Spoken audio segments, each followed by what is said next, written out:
मुझे millions views नहीं चाहिए, सिर्फ तुम ध्यान से सुनो, क्योंकि लाखों कमाने वाले भी खुद को गरीब महसूस करते हैं। ये तुम्हें जानने को मिलेगा आखिर ऐसा होता क्यों है। हो सके तो एकांत जगह में ईयरफोन लगा के ध्यान से सुनना। हर महीने की एक वो तारीख जब सैलरी हमारे अकाउंट में आती है, उस दिन हमें ऐसा लगता है जैसे अब सब कुछ बदल जाएगा। इस बार पैसे बचाऊंगा, इस बार बेकार खर्च नहीं करूंगा, इस बार फ्यूचर के लिए इन्वेस्ट करूंगा। सभी लोग यही प्रॉमिस करते हैं, लेकिन फिर कुछ दिन बाद वही हाल। ईएमआई कट गई, बिल आ गए, ऑनलाइन शॉपिंग हो गई, दोस्तों के साथ खर्च हो गया और घर की ज़रूरतों में सारा पैसा खर्च हो गया।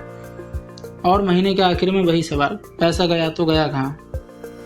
लेकिन अगर मैं आपसे कहूँ कि समस्या हमारी सैलरी नहीं है, समस्या ये भी नहीं है कि हम कम कमाते हैं। कई बार असली समस्या हमारे पैसे कमाने वाले दिमाग और पैसे खर्च करने वाले दिमाग के बीच का फर्क होता है। बस इतना, हम में से बहुत लोग एक अजीब सी ज़िंदगी जी रहे हैं। हम पैसा कमाने के लिए सुबह से शाम तक मेहनत करते हैं, तनाव लेते हैं, समय देते हैं, और जो वक्त हम अपने परिवार को नहीं दे पाए वह वक्त हम पैसा कमाने के लिए देते हैं। और कभी कभी वो पैसा कमाने के लिए हमें सुननी पड़ती है और हम सुनते हैं, लेकिन जब वही पैसा हमारे हाथ में आता है तो हम उसे संभालने के बजाय जल्दी जल्दी खर्च कर देते हैं।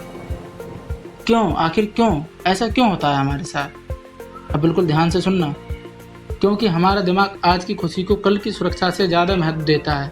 क्योंकि हम आज जी रहे हैं, कल तो आने वाला है, वहाँ हम जिए नहीं, हम अभी आज जी रहे हैं, इसलिए हम आज को ज़्यादा महत्व देखते हैं। फ्यूचर की चिंता किए बिना नया फ़ोन ले लेंगे, महंगा कपड़ा, बाहर खाना, छोटी छोटी चीज़ें जिनमें कुछ चीज़ सिर्फ दिखावे के लिए होती है, ना कि किसी ज़रूरत की। अलग अलग देखने में बहुत बड़ी नहीं लगती, लेकिन महीनों बाद जब हम पीछे देखते हैं पैसा कहाँ गया, तो समझ आता है हमने अपना पैसा बड़ी चीज़ों पर नहीं, छोटे छोटे फैसलों पर खोया है, जो हमें आज खुशी दे रहे हैं, लेकिन हम भविष्य नहीं देखते। पैसे का सबसे बड़ा खेल आपकी जेब में नहीं है, आपके व्यवहार में होता है। आप पैसे के साथ कैसा व्यवहार करते हैं, आपके छोटे छोटे फैसलों में होता है। मान लीजिए दो लोगों की सैलरी बराबर है। पहला व्यक्ति सैलरी आते ही लाइफस्टाइल बढ़ा देता है, नया खर्चा जोड़ता है, ज़रूरत के साथ साथ सुख आराम देखता है, दिखावा करता है, भविष्य की चिंता किए बिना जितना कमाता है उतना ही खर्च कर देता है। दूसरा व्यक्ति पहले अपने फ्यूचर को पैसा देता है, फिर अपनी ज़रूरतें पूरी करता है।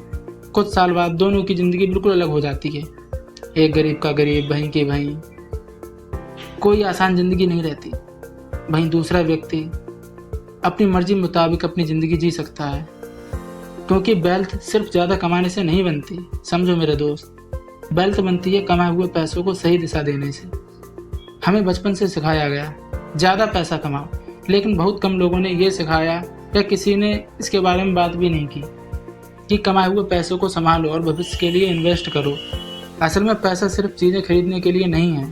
पैसा आपको 3 चीज़ें देता है। पहली, सुरक्षा, मुश्किल समय में मजबूती।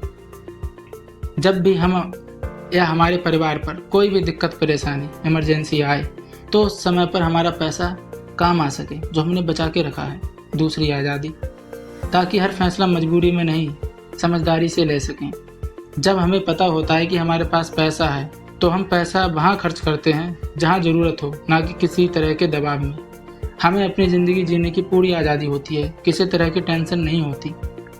तीसरी, शांति, ताकि रात को सोते समय भविष्य का डर कम हो और हम बिना किसी टेंशन के, बिना किसी दबाव के, बिना किसी चिंता किए आराम से सो सकें, चिंता मुक्त होकर। हमें दुनिया भर की टेंशन नहीं होती कि अब क्या करना है, अब क्या करूं, मेरे पास पैसा नहीं है। जब हमारे पास पैसा होता है तो हम सुरक्षा में होते हैं। वह पैसा हमें सुरक्षा देता है जो हमने भविष्य के लिए बचाया। पहला कदम, पैसा आने के बाद सबसे पहले खुद को भुगतान करें। मतलब सैलरी आते ही सबसे पहले इन्वेस्टिंग, सेविंग का हिस्सा अलग करें। जो बचता है उससे घर का खर्च चलाएं, क्योंकि ज़्यादातर लोग उल्टा करते हैं, पहले खर्च कर देते हैं और जो बचता है उसे बचाने की कोशिश करते हैं, लेकिन अक्सर कुछ नहीं बचता है, कुछ नहीं बचता है। देखा होगा आपने। दूसरा कदम, अपने खर्च को 3 हिस्सों में देखें। ज़रूरत, आराम और दिखावा। ज़रूरतें ज़िंदगी को बेहतर बनाती हैं, ज़रूरतें आपकी ज़िंदगी चलाती हैं, आराम आपकी ज़िंदगी को बेहतर बनाता है। लेकिन दिखावा कई बार आपको दूसरों की नज़रों में अमीर दिखाता है, जबकि अंदर से फाइनेंशियल स्ट्रेस बढ़ा देता है। तीसरा कदम, अपनी इनकम बढ़ाने के साथ साथ अपनी मनी डिसिप्लिन भी बढ़ाएं। अपने पैसों को लेकर नियम बनाएं, क्योंकि अगर आपकी सैलरी बढ़ गई लेकिन आदतें आपकी वही रहीं तो बड़ी इनकम भी छोटी लगने लगेगी। आज सिर्फ एक काम कीजिए, अपने पिछले 30 दिनों के खर्च को देखिए। कोई जजमेंट नहीं, बस देखिए आपका पैसा कहाँ गया, क्यों गया, और क्या वह खर्च आपकी ज़िंदगी को वास्तव में बेहतर बना रहा है। क्योंकि फाइनेंशियल फ्रीडम किसी बड़े फैसले से नहीं आती, छोटे सही फैसलों की रिपीटेशन से बनती है। पैसा आपका दुश्मन नहीं है, पैसा एक टूल है जिससे आप अपने परिवार को सुरक्षा दे सकते हैं, अपने सपनों को साकार कर सकते हैं, अपने सपनों को समय दे सकते हैं और अपनी ज़िंदगी को थोड़ी ज़्यादा शांति दे सकते हैं, सुकून भरी ज़िंदगी व्यतीत कर सकते हैं। अगर आज से आप अपने पैसों को समझना शुरू करते हैं तो धीरे धीरे पैसा सिर्फ खर्च करने वाली चीज़ नहीं रहेगा, वो आपकी ज़िंदगी को मजबूत बनाने का साधन बन जाएगा। एक सवाल खुद से पूछिए, अगर आपका पैसा आपकी ज़िंदगी की कहानी लिख रहा हो तो आज वह कहानी आपको किस दिशा में ले जा रही है। मैं Dinesh Kumar Maurya, calm wealth path से आपके भविष्य को सपोर्ट करता हूँ।